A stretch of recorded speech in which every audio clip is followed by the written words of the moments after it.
सौभाग्य का आयोजन है ये, और जिस कार्य संस्कृति को लेकर उत्तर प्रदेश की सरकार माननीय मुख्यमंत्री श्री योगी आदित्यनाथ जी के कुशल नेतृत्व में जनता की सेवा में समर्पित है, और उसका महत्वपूर्ण अंग है निष्पक्ष और पारदर्शी कार्य संस्कृति। और इसी चयन प्रक्रिया से आप गुजरे हैं और चयनित किए गए हैं। आज 110 नायब तहसीलदारों को नियुक्ति पत्र दिए जाएंगे, और उसमें से प्रतीकात्मक रूप से 15 नायब तहसीलदार मंच पर आएंगे और उन्हें नियुक्ति पत्र दिया जाएगा। और उसके बाद एक ग्रुप फोटो में आप सबको मिल चुका होगा और ग्रुप फोटो भी होगी। लेकिन कोई एक भी आए लेने तो तालियां तो आपकी ऐसे बजनी चाहिए जैसे वो नहीं, आप स्वयं यहाँ पर माननीय मुख्यमंत्री महोदय से ले रहे हैं। और आपकी तालियों में आपके परिवार की पूरी स्वीकृति, पूरे आशीर्वाद और पूरी खुशी, उत्साह और ऊर्जा भी होनी चाहिए। ताली बजाना बस औपचारिकता न रह जाए, वो आपके हृदय से निकले। उसमें न जाने कितनी हथेलियां शामिल हों जिन्होंने हमेशा सुखी रहने का आपको आशीर्वाद दिया है, आगे बढ़ने का आशीर्वाद दिया है। उन तमाम लोगों की भावनाओं की गूंज आपकी तालियों में होनी चाहिए। तो बस कुछ ही पलों का इंतजार है। आप सबको शुभकामनाओं के साथ इस नए दायित्व की, जिसके लिए आज आपको नियुक्ति पत्र दिया जाएगा। सौभाग्य है आपका, हम सबका, कि आज माननीय राज्य मंत्री राजस्व विभाग माननीय श्री छत्रपाल सिंह गंगवार जी का सानिध्य भी हमें मिल रहा है, और उनके कुशल नेतृत्व में निश्चित रूप से आप अपने दायित्वों को और अच्छी तरह से कर पाएंगे। और जो भी कार्यक्षेत्र है आपका, उसमें पूरी संलग्नता के साथ आप अपने दायित्व का निर्वहन करेंगे। और जैसा कि मैंने पहले भी कहा था कि ये प्रशासकीय पदों को देखा जाए तो एक पहली सीढ़ी है नायब तहसीलदार की। सुशासन, प्रशासन को सुशासन में बदलने के लिए ये सौभाग्य आपको मिला है नायब तहसीलदार के रूप में, कि राजस्व कार्यों का निष्पादन के साथ साथ आप प्रशासन के विभिन्न आयामों पर से जुड़कर समय समय पर अपनी जिम्मेदारियों को निभाएंगे, उत्तर प्रदेश के विकास के लिए, उसकी समृद्धि के लिए, उसकी सुरक्षा के लिए। चाहे वो आपदा काल हो, चाहे वो चुनाव की प्रक्रिया हो, भूमि विवाद हो, राजस्व देयों की बात हो, उनको वसूली करने की बात हो, ये सारे काम आपको कर रहे हैं। तो बहुत ही महत्वपूर्ण और जिम्मेदार पद है जिसके लिए आपका चयन किया गया है, और आपके लिए तो सपनों का द्वार खुल ही रहा है। एक समृद्ध सफल जीवन का द्वार सभी को इंतजार है माननीय मुख्यमंत्री जी का।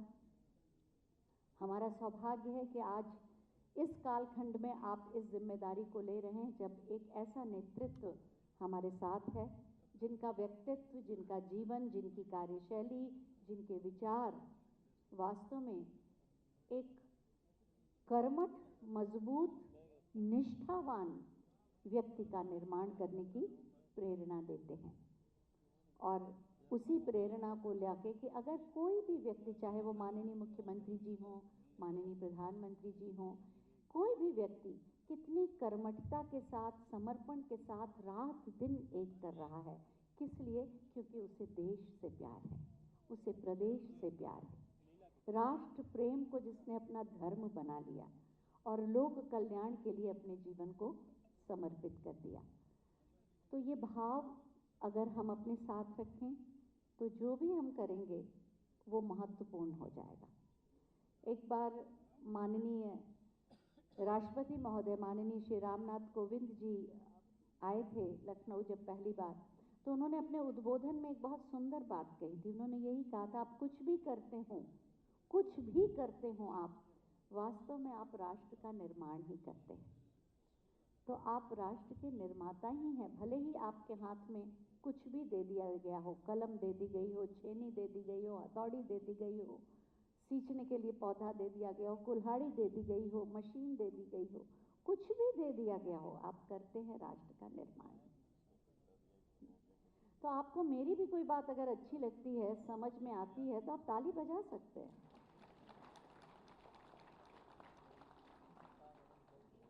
तो मुझे भी पता चलता रहता है कि आप मेरी बातें सुन रहे हैं।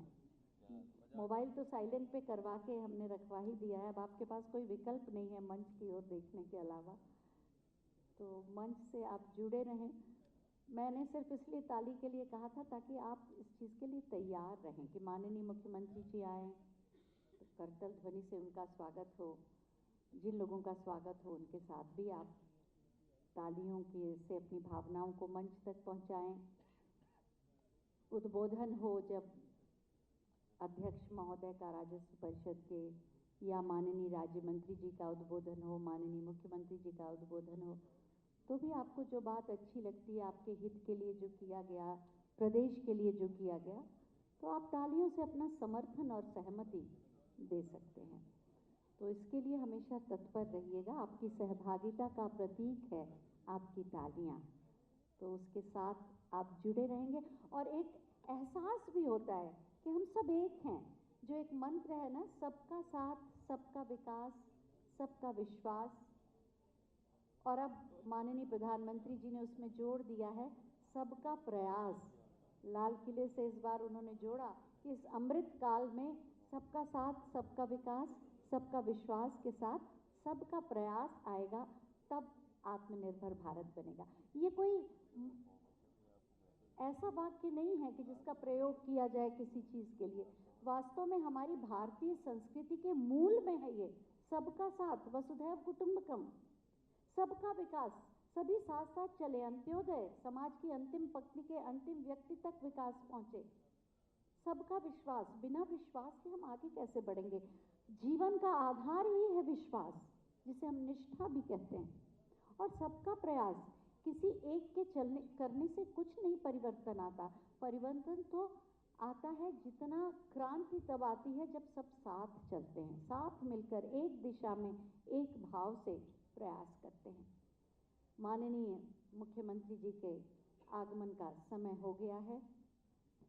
सभी लोग उनके स्वागत के लिए जा रहे हैं। आप सभी से अनुरोध है अपने स्थान पर खड़े हो जाएंगे और जोरदार तालियों से उनका स्वागत करेंगे, अभिनंदन करेंगे।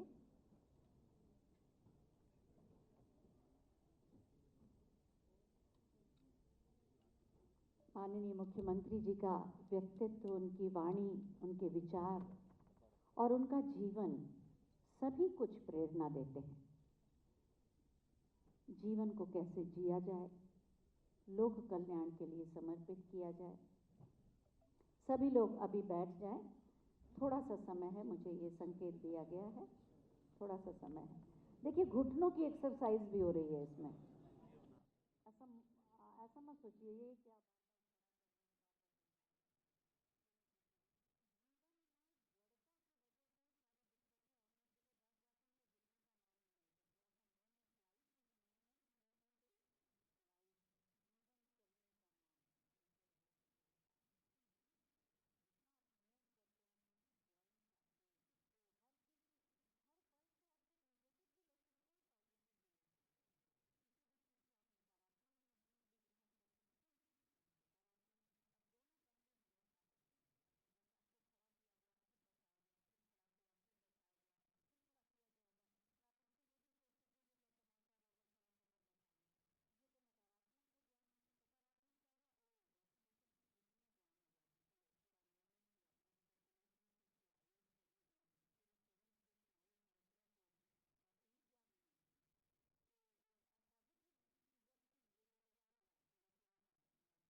माननीय मुख्यमंत्री जी तक पहुंचाएं। माननीय राज्य मंत्री माननीय श्री छत्रपाल सिंह गंगवार जी का भी आगमन है।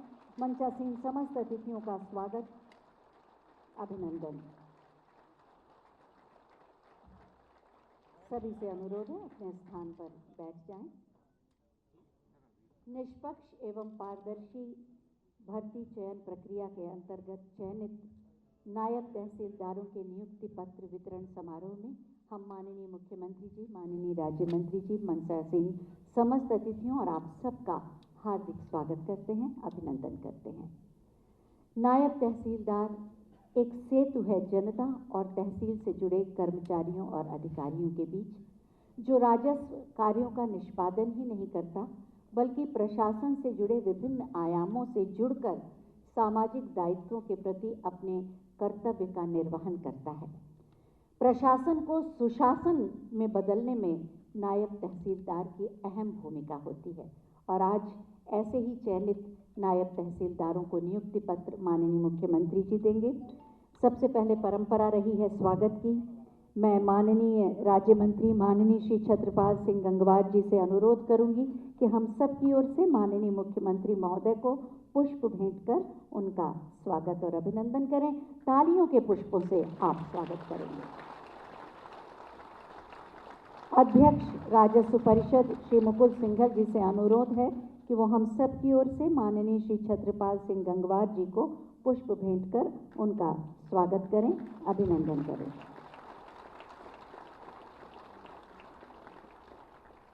और अब मैं अध्यक्ष राजस्व परिषद श्री मुकुल सिंघल जी से अनुरोध करूंगी कि अतिथियों का स्वागत करें।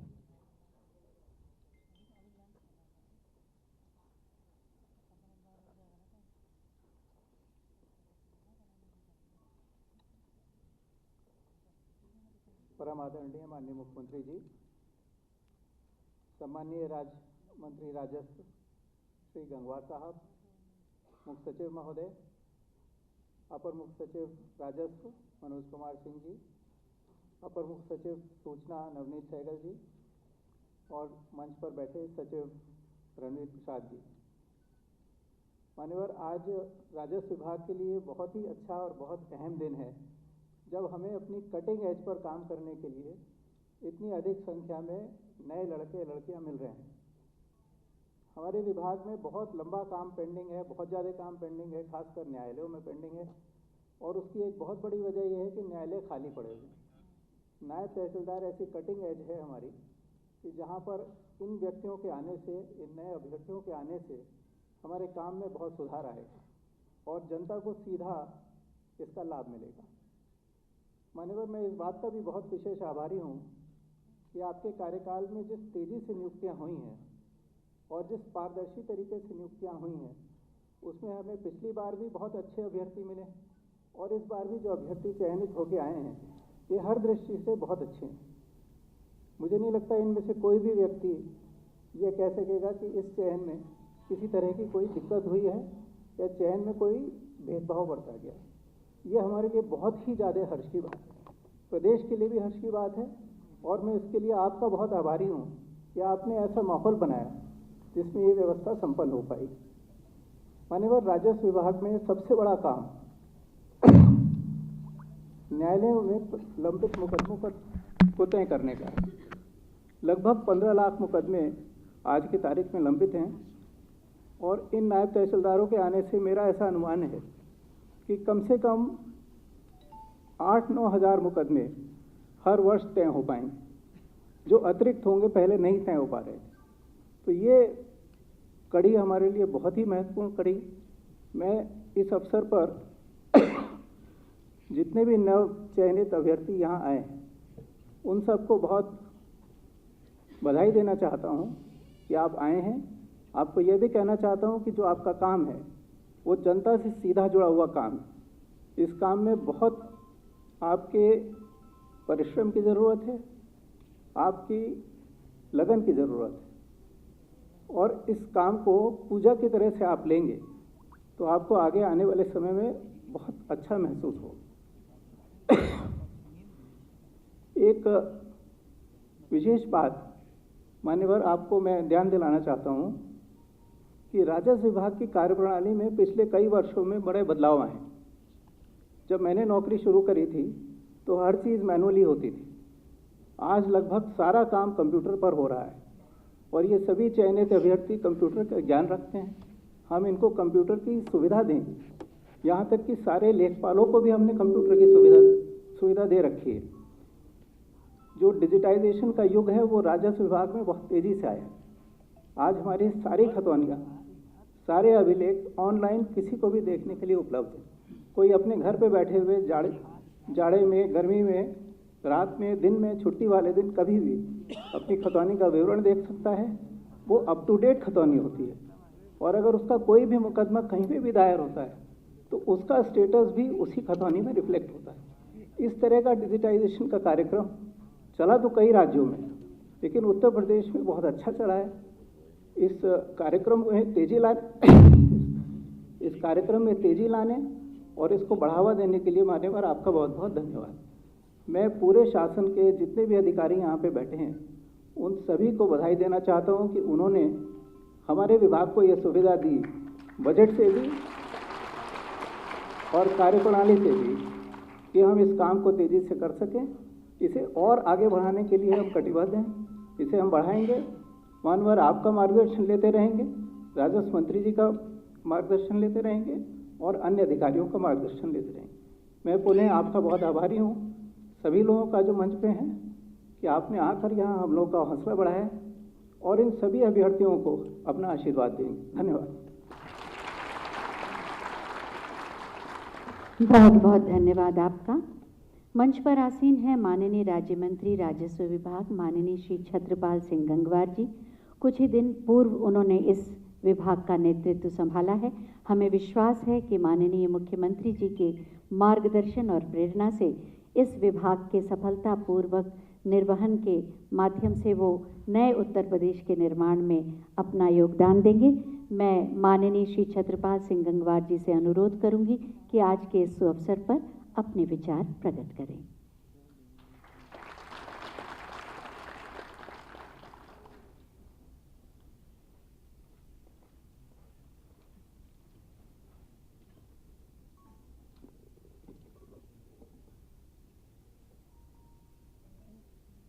राज्य सरकार के उत्तर प्रदेश में जनता के हृदयों में विराजमान मुख्यमंत्री योगी आदित्यनाथ जी महाराज यहाँ पर उपस्थित मंच पर राजस्व परिषद के अध्यक्ष श्री मुकुल सिंघल साहब, यहाँ पर हमारे अपर मुख्य सचिव श्री मनोज कुमार सिंह जी, मान्यवर नवनीत सहगल जी, हमारे और मंचासीन अधिकारी और यहाँ मेरे सामने उपस्थित नवनियुक्त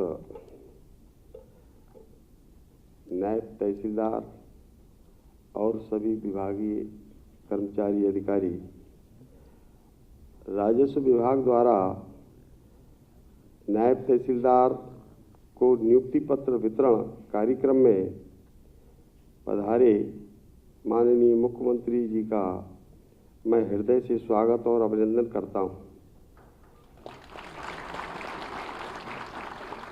मैं माननीय मुख्यमंत्री जी का आभारी हूं कि उनके द्वारा अपने व्यस्ततम कार्यक्रम में से अपना बहुमूल्य समय प्रदान कर हमको अनुग्रहित किया गया है। नायब तहसीलदार राजस्व प्रशासन की रीढ़ होता है तथा वह जनता और कर्मचारियों एवं अधिकारियों के बीच एक महत्वपूर्ण कड़ी होता है। नायब तहसीलदार के द्वारा मुख्य रूप से भूमि संबंधी विवादों का निस्तारण, राजस्व वादों का निस्तारण, गरीब एवं भूमिहीन व्यक्तियों को आवासीय, कृषि, वृक्षारोपण, तालाबों का मत्स्य पालन हेतु आवंटन का कार्य, तथा त्योहारों पर शांति व्यवस्था हेतु मजिस्ट्रेट ड्यूटी का कार्य किया जाता है। इसके साथ ही उच्चाधिकारियों द्वारा सौंपे गए अन्य महत्वपूर्ण कार्यों का संपादन भी उनके द्वारा किया जाता है। माननीय मुख्यमंत्री जी के कुशल नेतृत्व एवं निर्देशन में प्रदेश में 31 वन ग्रामों को राजस्व ग्राम घोषित कर विकास की मुख्य धारा में शामिल किया गया है, जिससे सरकार की जन कल्याणकारी योजनाओं का लाभ मिल रहा है। प्रदेश में एंटी भूमाफिया से संबंधित कुल 3,07,743 शिकायतें प्राप्त हुई हैं, जिसमें से 3,06,113 शिकायतें निस्तारित की गई हैं तथा 1,630 शिकायतों का निस्तारण अवशेष है। अभियान के अंतर्गत 63,602.12 हेक्टेयर भूमि अवैध अतिक्रमण से मुक्त कराई गई है तथा 4,439 FIR दर्ज कराई गई एवं 2,474 अतिक्रमणकर्ताओं को भूमाफियों के अंतर्गत चिन्हित किया गया और वर्तमान में 186 भूमाफिया जेल में बंद हैं, निरुद्ध किए गए। उत्तर प्रदेश में खतौनी पुनरीक्षण एवं अंश निर्धारण कार्यक्रम के अंतर्गत लगभग वर्ष 2017 से अब तक कुल 70,096 राजस्व ग्रामों में खतौनी पुनरीक्षण एवं अंश निर्धारण का कार्य पूर्ण कर लिया गया है। अवशेष कुल 40,251 राजस्व ग्रामों में खतौनी पुनरीक्षण एवं अंश निर्धारण का कार्यक्रम मार्च 2023 तक पूर्ण किए जाने का लक्ष्य है। उत्तर प्रदेश में चकबंदी से बाहर समस्त राजस्व ग्रामों की खतौनी को डिजिटाइज करा दिया गया है, जिसे ऑनलाइन राजस्व विभाग के भूलेख पोर्टल पर देखा जा सकता है। माह जुलाई 2021 तक 10.5 करोड़ से अधिक डिजिटल हस्ताक्षरित खतौनियों के उद्धरण निर्गत किए जा चुके हैं। उत्तर प्रदेश के समस्त जनपदों के समस्त ग्रामों के उपलब्ध मानचित्रों को स्कैन कर डिजिटाइज कर NIC द्वारा तैयार किए गए भू नक्शा सॉफ्टवेयर के माध्यम से खतौनी के डाटा लिंकिंग का कार्य किया जा रहा है, जिसके अंतर्गत आदतन अभी तक 1,09,092 राजस्व ग्रामों के सापेक्ष 83,202 राजस्व ग्रामों के भू मानचित्रों को डिजिटाइज कर खतौनी से लिंक किया जा चुका है।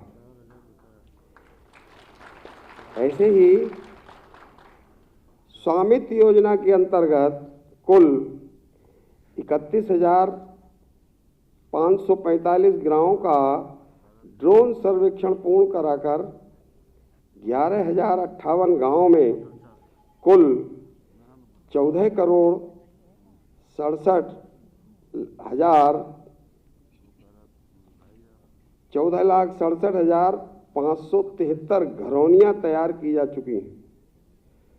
घरौनियों से मतलब समझ रहे होंगे शायद।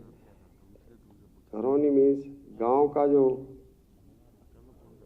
जो नक्शा है उसमें केवल नक्शों में अंकित था यहाँ ये आबादी क्षेत्र, घर मकान कितने बने, कितनी झोपड़ियाँ, क्या है, किसका है, ये काम अभी तक नहीं था। अब ये कार्य हुआ है। घरौनी खतौनी की तरह घरौनी भी बनाना, ये काम चल रहा है बहुत तेजी से,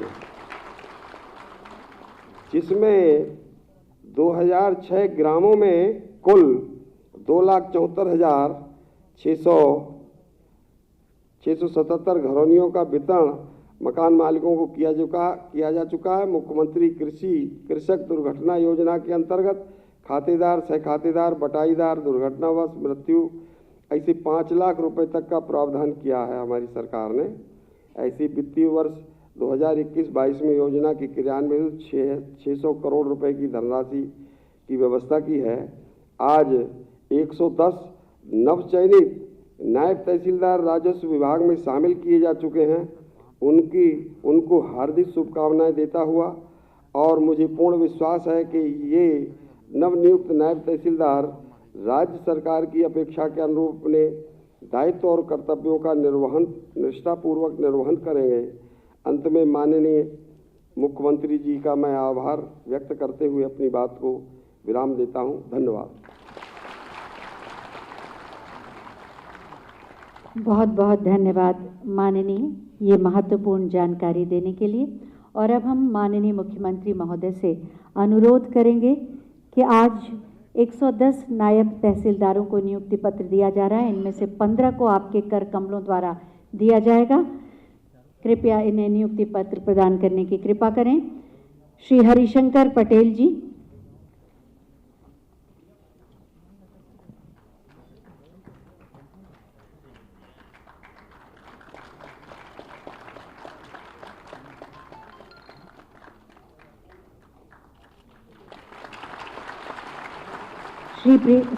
सुश्री प्रियंका शुक्ला जी,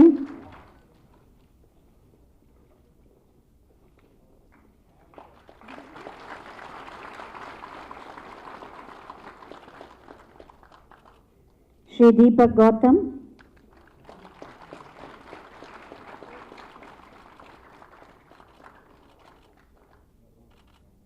सुश्री दीप्ति पाल,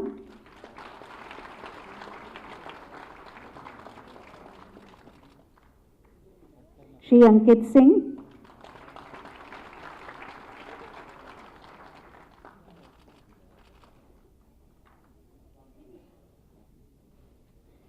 श्री प्रकाश चौधरी,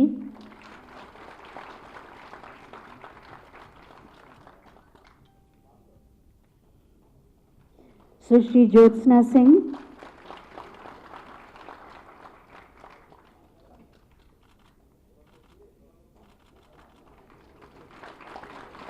सुश्री अंकेक्षिता श्रीवास्तव,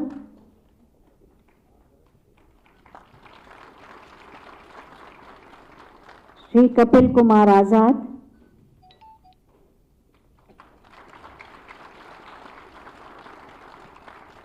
श्री गुरप्रीत सिंह,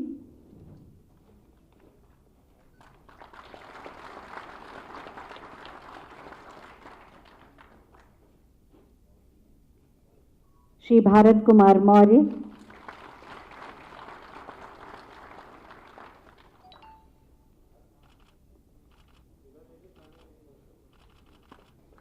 श्री सन्नी कनौजिया,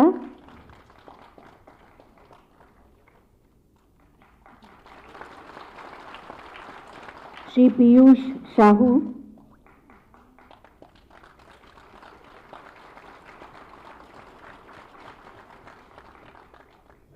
सुश्री तारा शुक्ला,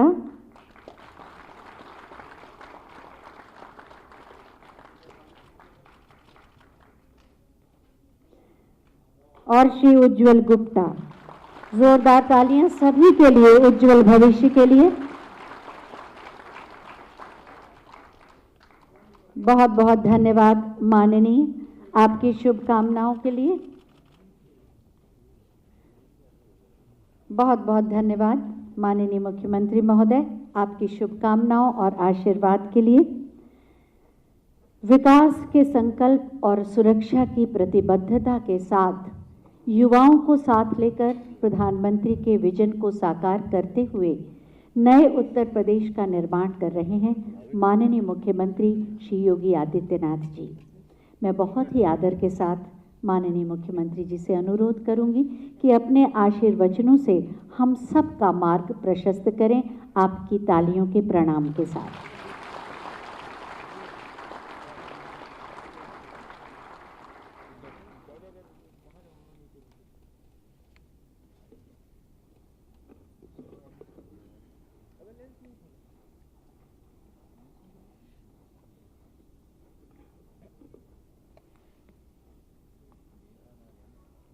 उत्तर प्रदेश लोक सेवा आयोग के द्वारा चयनित नायब तहसीलदारों के नियुक्ति पत्र वितरण के आज के इस कार्यक्रम में उपस्थित प्रदेश सरकार में मेरे सहयोगी मंत्री श्री छत्रपाल सिंह गंगवार जी, प्रदेश के मुख्य सचिव श्री आर के तिवारी जी, अध्यक्ष राजस्व परिषद श्री मुकुल सिंघल जी, अपर मुख्य सचिव राजस्व श्री मनोज कुमार सिंह जी, अपर मुख्य सचिव सूचना श्री नवनीत सहगल जी, सचिव राजस्व श्री रणबीर प्रसाद जी और आज के इस कार्यक्रम में उपस्थित राजस्व विभाग से जुड़े हुए सभी अधिकारीगण, सभी नवचयनित नायब तहसीलदारगण और उपस्थित भाइयों बहनों, मुझे प्रसन्नता है किसी भी कल्याणकारी सरकार के लिए सुशासन के लक्ष्य को प्राप्त करने की जो धुरी होती है वह थाना और तहसील होती है। और आप जैसे युवा और ऊर्जावान नायब तहसीलदारों के माध्यम से तहसील की प्रक्रिया में पारदर्शिता लाने, जन सुनवाई को और तीव्र बनाने, राजस्व से संबंधित मामलों के त्वरित निस्तारण को एक नई गति प्राप्त होगी और आप सबके नियुक्ति पत्र वितरण का यह अवसर मुझे प्राप्त हुआ है। मैं इसके लिए आप सबको हृदय से बधाई देता हूं, अपनी शुभकामनाएं देता हूं।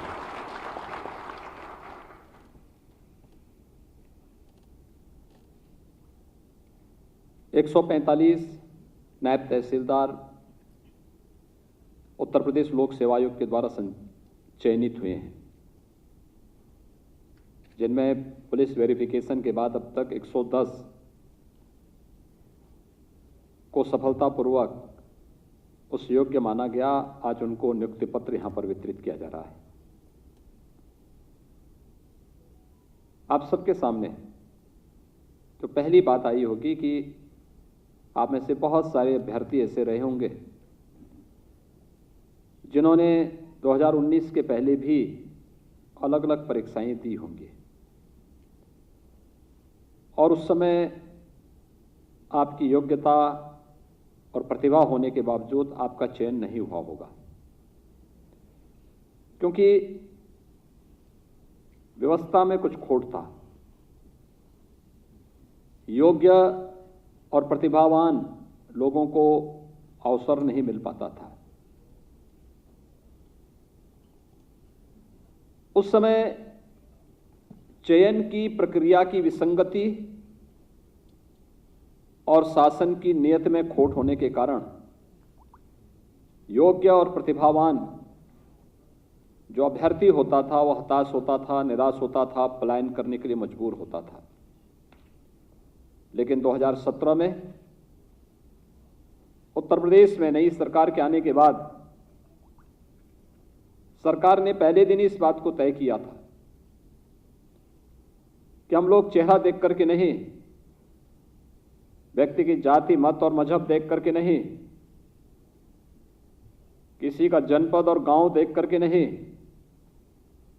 योग्यता को आधार बना करके आरक्षण के नियमों का पालन करते हुए उत्तर प्रदेश के हर प्रतिभावान नौजवान को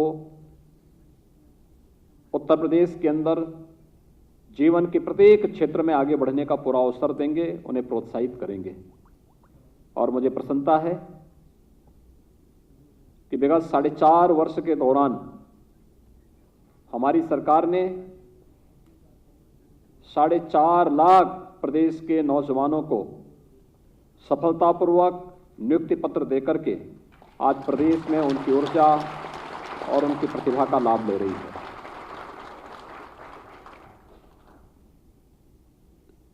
शासन की केवल एक अपेक्षा आप लोगों से है कि आपने जैसे चयन की प्रक्रिया को देखा होगा, राजस्व विभाग मेरे पास ही है, लेकिन मुझे भी नहीं मालूम कि किस व्यक्ति को कहां नियुक्ति पत्र मिलना है, कहां उसकी पोस्टिंग होनी है, क्योंकि हमने प्रक्रिया ऐसे बनाई है कि मेरिट बेस्ड हो। दिव्यांगजन या फिर कुछ उन परिस्थितियों को छोड़ करके जहां पे उन परिवारों के सामने विशेष संकट है, उन स्थितियों को छोड़ करके शेष हर एक व्यक्ति को वह चयन की प्रक्रिया से लेकर के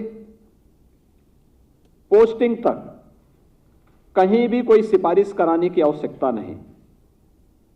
मेरिट के आधार पर हर व्यक्ति को उसकी योग्यता और उसकी क्षमता के अनुरूप मौका मिलेगा। जब आपको 2017 के पहले की उन विसंगतियों से उभार करके एक स्वच्छ, पारदर्शी और ईमानदार पूर्ण व्यवस्था के साथ जोड़ने का कार्य हो रहा है, तो फिर शासन भी आपसे एक ही अपेक्षा रखता है कि इसी ईमानदारी पूर्वक, उसी स्वच्छ और पारदर्शी तरीके से अपने अपने कार्य क्षेत्र में अगर हर व्यक्ति कार्य करेगा तो उसके बेहतरीन परिणाम उत्तर प्रदेश के लिए आएंगे। उत्तर प्रदेश की 24 करोड़ नागरिकों के जीवन में खुशहाली लाने में उसकी बहुत बड़ी भूमिका होगी और इसके परिणाम सामने आए हैं। प्रदेश वही, तंत्र वही, संसाधन वही, सब कुछ तो वही है, लेकिन प्रदेश की छवि बदली है। 2017 के पहले जिस उत्तर प्रदेश के बारे में लोगों के मन में एक धारणा थी, उत्तर प्रदेश में कुछ नहीं हो सकता, उत्तर प्रदेश देश के विकास में बाधक है, उत्तर प्रदेश में आने में लोग डरते थे, उत्तर प्रदेश में राजस्व मामलों में न्याय मिलना लोगों के लिए एक बहुत दूभर कार्य था, कठिन चुनौती थी। आज वही उत्तर प्रदेश कैसे अपने लक्ष्यों को प्राप्त कर रहा है। आज आपने देखा होगा कि कैसे एक एक व्यक्ति का चयन पारदर्शी तरीके से हो रहा है और हर व्यक्ति अपनी योग्यता और क्षमता के अनुरूप स्थान प्राप्त कर रहा है। उसको किसी की सिफारिश की आवश्यकता नहीं, उसको किसी के पास जाने की आवश्यकता नहीं, किसी भी नियुक्ति में, किसी भी पोस्टिंग में किसी भी व्यक्ति को लेन देन की कोई आवश्यकता नहीं। और जहां भी इस प्रकार की शिकायत मिलती है, सरकार ने कठोर कार्रवाई उस मामले में की भी है। इसलिए क्योंकि हम लोग उत्तर प्रदेश की छवि को बदलना चाहते थे और 4.5 वर्ष के अंदर इस छवि को बदलने में हमें सफलता प्राप्त हुई, तो प्रदेश के अंदर जो उत्तर प्रदेश के नौजवानों को उत्तर प्रदेश के अंदर विभिन्न सेवाओं में चयन, पारदर्शी तरीके से चयन के बाद सेवा का अवसर प्राप्त हुआ, उसने उत्तर प्रदेश के अंदर एक माहौल तैयार किया। आज उत्तर प्रदेश देश के अंदर निवेश का सबसे अच्छा गंतव्य स्थल है। प्रदेश वही है। 2016 तक देश के अंदर 36 राज्यों में उत्तर प्रदेश का स्थान 15वें 16वें स्थान पर आता था और आज अगर देश के अंदर किन्हीं 3 राज्यों में या किन्हीं 2 राज्यों में देश और दुनिया के किसी निवेशक को निवेश करना होगा तो उनमें से उत्तर प्रदेश भी एक आता है। प्रायोरिटी 3 ही होती है लोगों की अक्सर, पहले, दूसरे, तीसरे नंबर की, लेकिन हम उन 2 स्थलों में हैं जहां पर देश और दुनिया का हर निवेशक अपना निवेश कर सकता है और उसको प्राथमिकता तय करनी होगी तो स्वाभाविक रूप से उत्तर प्रदेश को तय करेगा। आज उत्तर प्रदेश उस स्थिति में है। आजादी के समय जिस प्रदेश की आय राष्ट्रीय प्रतिभक्ति आय के बराबर थी, पिछड़ते पिछड़ते हम लोग 2016 तक कहां पहुंच गए थे? राष्ट्रीय यानी नेशनल एवरेज के 1/3 पर हम आ गए थे। 1/3 से भी कम उत्तर प्रदेश की प्रति व्यक्ति आय रह गई थी। लेकिन मुझे प्रसन्नता है कि हमने उत्तर प्रदेश की प्रति व्यक्ति आय को बढ़ाने में इस दौरान सफलता प्राप्त की। जब सुरक्षा का वातावरण होता है, जब रोजगार और नौकरी की संभावनाएं तेजी के साथ आगे बढ़ती हैं,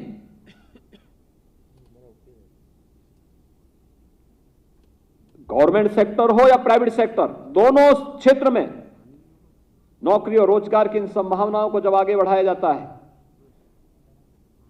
तो उसका असर मार्केट पर भी पड़ता है, बाजार पर पड़ता है, प्रति व्यक्ति आय पर पड़ता है,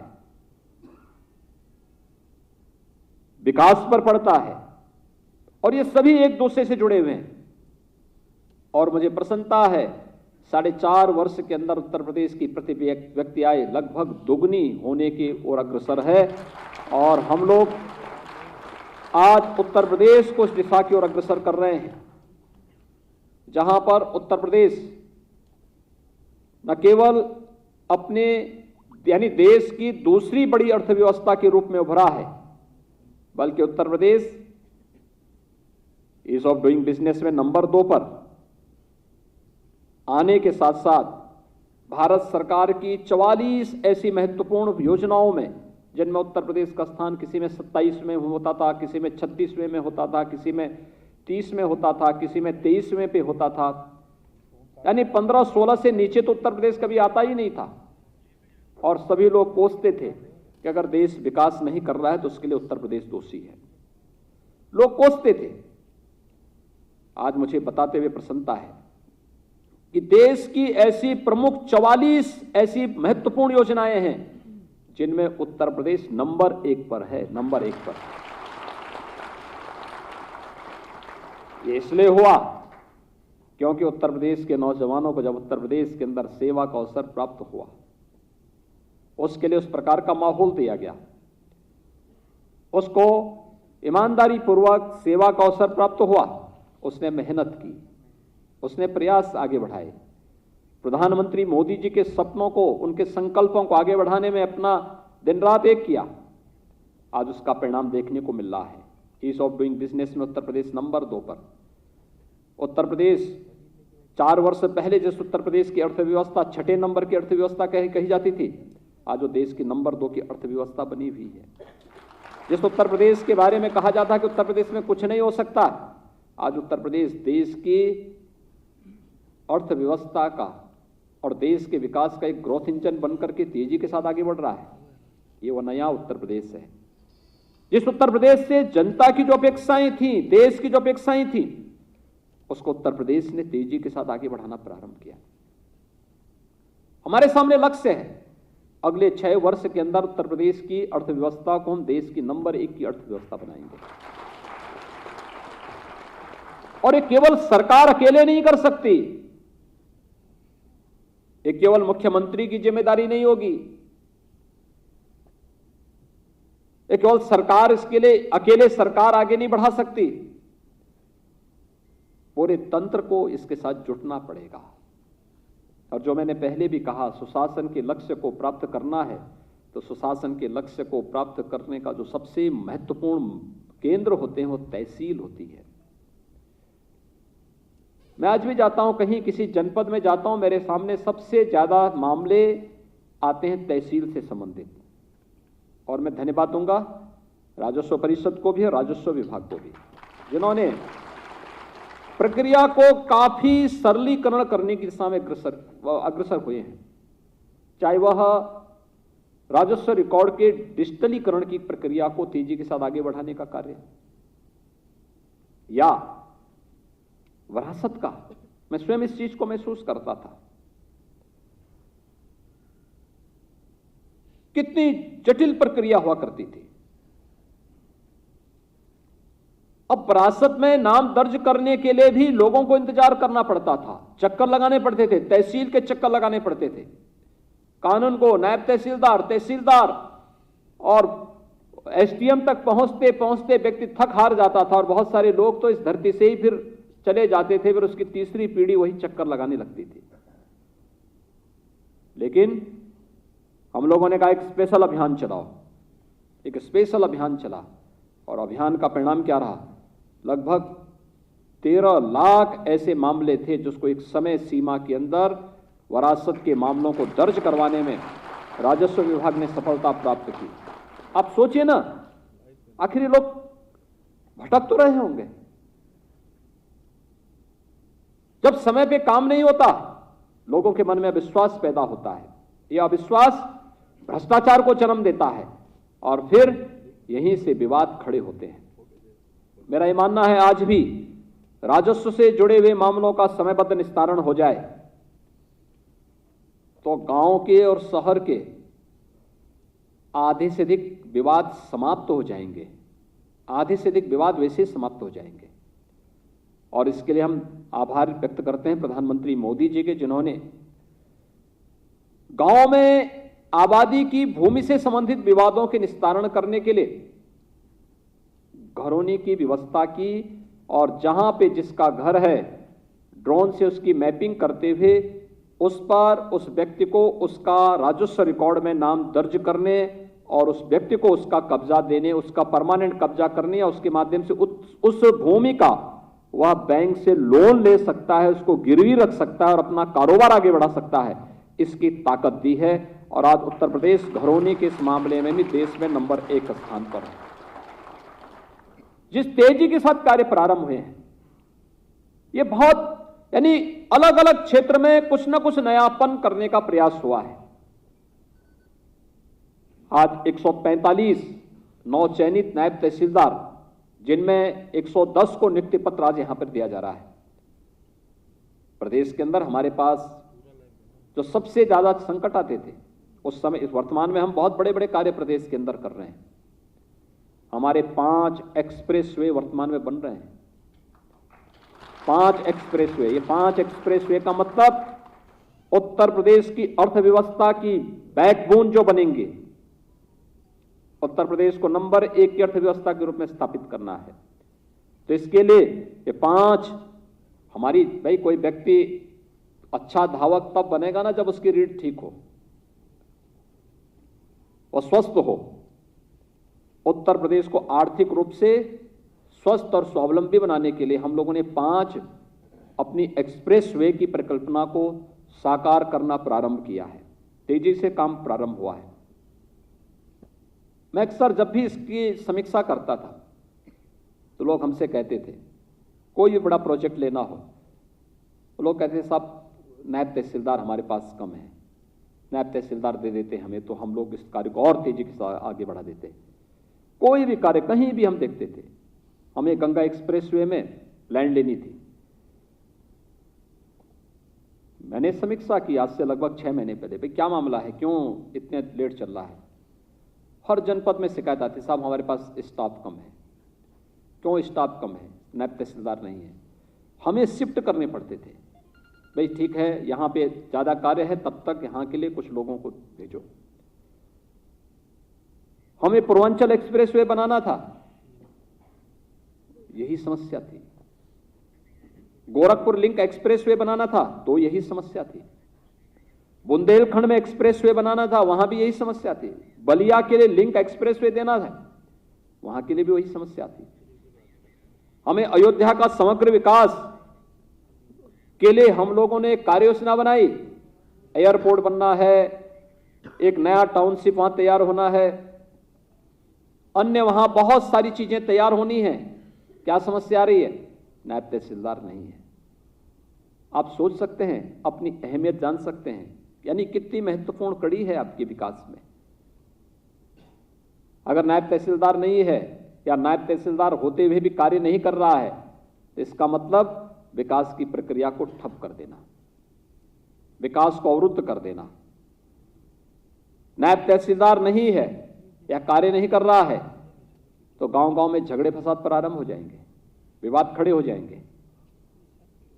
राजस्व से संबंधित जितने विवाद होते हैं, मैं इस चीज को बहुत देख रहा हूं, ये जितने विवाद आते हैं 90% विवाद छोटे छोटे हैं। केवल बैठ करके आपस में पंचायत करके तहसील दिवस के अवसर पर उन मामलों को मौके पे जाकर के भौतिक रूप से वहां पर जाकर सर्वे करके और न्याय संगत कार्रवाई अगर हम कर दें तो बड़े विवाद होने से बच सकते हैं। और इसलिए ये सारी प्रक्रिया को आगे बढ़ाने के लिए और सुशासन और विकास के लक्ष्य को प्राप्त करने में आपके इस कैडर की बहुत बड़ी भूमिका है। आज आप 110 नायब तहसीलदार प्रदेश को मिल रहे हैं और मैंने इसीलिए कहा कि देखो, इन लोगों के साथ मुझे संवाद बनाना है और संवाद इस बात को लेकर के कि जब उनकी चयन की प्रक्रिया और नियुक्ति की प्रक्रिया पूरी पारदर्शी तरीके से संपन्न हो रही है तो सरकार भी उनसे अपेक्षा करती है कि वे भी इसी ईमानदारी से, इसी प्रतिबद्धता के साथ अपने कर्तव्यों का निर्वहन, जनता के प्रति अपनी जवाबदेही को समझते हुए और शासन के प्रति अपनी जिम्मेदारी को मानते हुए इसको आगे बढ़ाने का कार्य करेंगे। और आज यह चयन की प्रक्रिया के बाद नियुक्ति पत्र वितरण का एक कार्यक्रम आपका यहां पर संपन्न हो रहा है। मुझे विश्वास है कि आप सभी लोग अपने कार्यों के माध्यम से आम जनमानस के मन में एक नया विश्वास पैदा करेंगे। अलग अलग स्थानों पर ट्रेनिंग के बाद आपकी नियुक्ति की प्रक्रिया आगे बढ़ेगी। बहुत बड़ी जिम्मेदारी आपके ऊपर है। तहसील के साथ साथ आपकी जिम्मेदारी, सरकार आपका सहयोग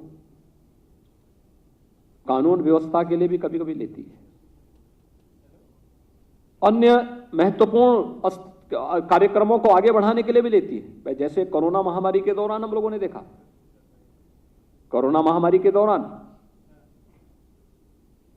24 करोड़ जनता के लिए सुविधा उपलब्ध करवाना है।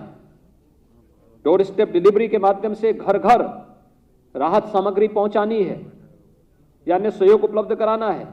तो हम अलग अलग विभाग के अधिकारियों को भी ड्यूटी लगाते थे कि भैया सब लोग जुटो, जिससे किसी व्यक्ति को परेशानी ना हो। और आज हमें प्रसन्नता है उत्तर प्रदेश की हर एक कर्मचारी ने, अधिकारी ने अपनी ड्यूटी का निर्वहन किया। कोरोना का एक मॉडल देश के अंदर खड़ा कर दिया कि कोरोना प्रबंधन कैसे होना है। यानी उत्तर प्रदेश कल या परसों तक हम लोग 11 करोड़ लोगों को कोरोना वैक्सीन दे चुके होंगे, कोरोना वैक्सीन की डोज उपलब्ध करा चुके होंगे। यही उत्तर प्रदेश है। उत्तर प्रदेश वही है, लेकिन सोच बदली है, उसके बारे में लोगों की धारणा बदली है और उस धारणा को हम सबको सामूहिक रूप से मिलकर के बदलना होगा। इस विश्वास के साथ मैं आप सबको बधाई देता हूं, आपके परिवार के सदस्यों को भी बधाई देता हूं। आप सभी लोग यहां पर चयनित हुए हैं। मैंने कुछ ही लोगों को यहां पे नियुक्ति पत्र दिया है, बाकी सभी लोगों को यहां पे नियुक्ति पत्र अभी प्राप्त होगा। आप सभी लोग अपना नियुक्ति पत्र लेकर के आगे की प्रक्रिया राजस्व परिषद के द्वारा और राजस्व विभाग के द्वारा जिस तरीके से आगे बढ़ेगी, आप सभी लोग उसका पालन करेंगे। इस विश्वास के साथ मैं एक बार फिर से उत्तर प्रदेश लोक सेवा आयोग को इस चयन की प्रक्रिया को समयबद्ध ढंग से आगे बढ़ाने के लिए हृदय से धन्यवाद देता हूं। आप सबके प्रति अपनी शुभकामनाएं देता हूं। पहले दिन से तय कर लीजिए कि पूरी ईमानदारी के साथ, पूरी कर्तव्य निष्ठा के साथ मुझे कार्य करना है, तो आपको आगे बढ़ने का अवसर प्राप्त होगा। एक लंबी दूरी तय कर पाएंगे। पहले दिन से ही अगर आपके व्यवहार और आपकी कार्य पद्धति की शिकायत आने लग जाएगी, याद करना, रास्ते में ही लुढ़क जाएंगे और उस प्रकार की स्थिति नहीं आनी चाहिए। पब्लिक के प्रति, जनता के प्रति जितना संवेदनशील बन सको, जितना संवेदनशील बन सको, उसका पुण्य आपको प्राप्त होगा। मेरिट के आधार पर मामलों का निस्तारण जितनी तेजी के साथ कर सको, वह आपकी कार्य पद्धति में निरंतर निखार लाएगा। आप इस फील्ड में पारंगत होंगे और जो भी व्यक्ति पहले चरण में जितनी मेहनत कर लेगा, आने वाले समय में उतना उसको राहत होता हुआ दिखाई देगा।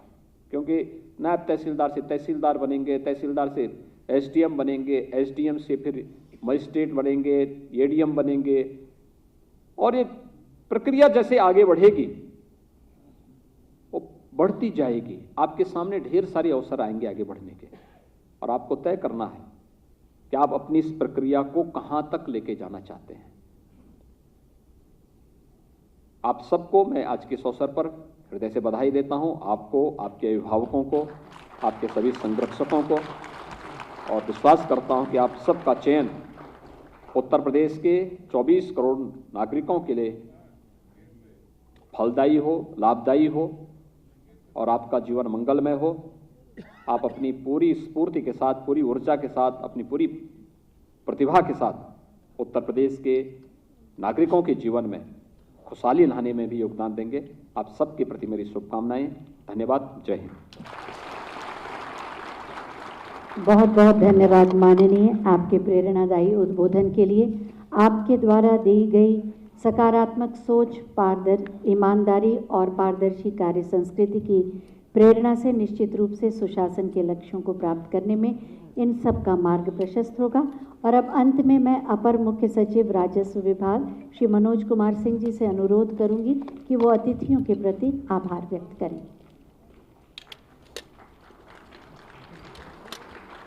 नमस्कार।